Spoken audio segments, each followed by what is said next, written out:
कल बिहार में इफ्तार पार्टी था। इफ्तार पार्टी बिहार के मुख्यमंत्री नीतीश कुमार ने दिया। बिहार के उप मुख्यमंत्री तेजस्वी यादव और राबड़ी देवी के आवास पे भी इफ्तार पार्टी कल मनाया गया था।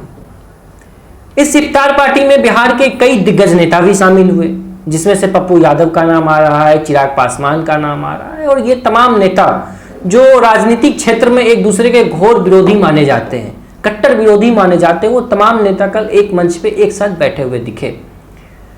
जब से चिराग पासवान और पप्पू यादव एक साथ एक मंच पे, नीतीश कुमार, तेजस्वी यादव, राबड़ी देवी, तमाम लोग एक साथ एक मंच पे जब बैठे थे, तब से यह खबर जोर शोर से चलने लगा है मीडिया में कि क्या इसका राजनीतिक मतलब क्या है।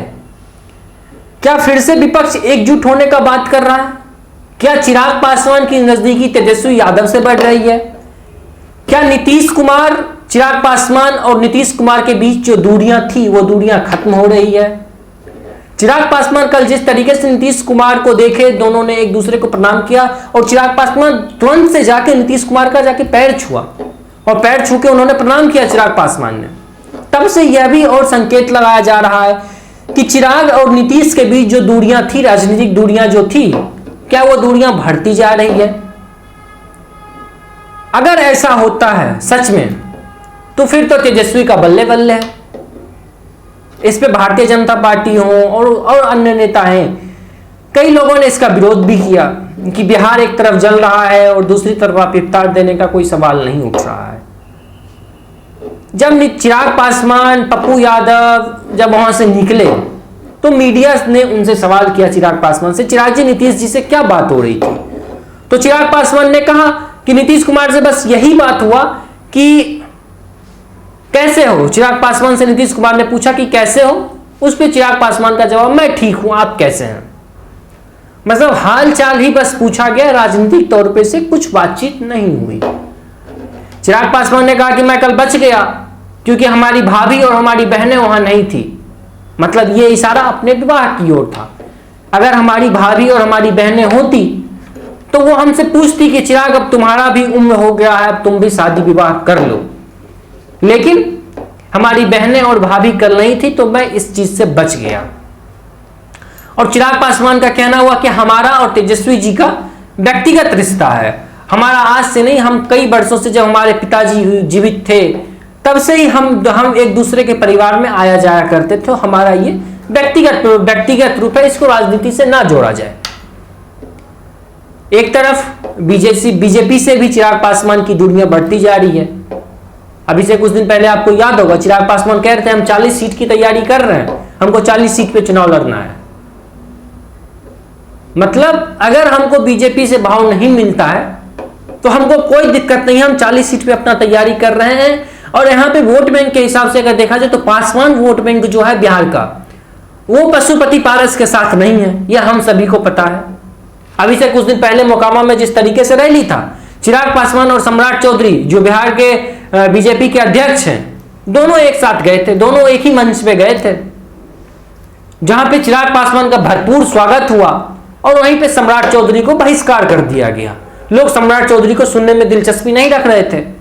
आपको एक क्लिप सोशल मीडिया में वायरल होते हुए दिख रहा था जिसमें सम्राट चौधरी कह रहे थे बार बार, अरे सुनो, अरे सुनो, अरे सुनो। लेकिन वहां की जनता, बिहार की जनता सिर्फ चिराग को ही सुनना पसंद कर रहा था, कह रहा था कि हमारे चिराग भैया आएंगे, हम उन्हीं को सुनेंगे।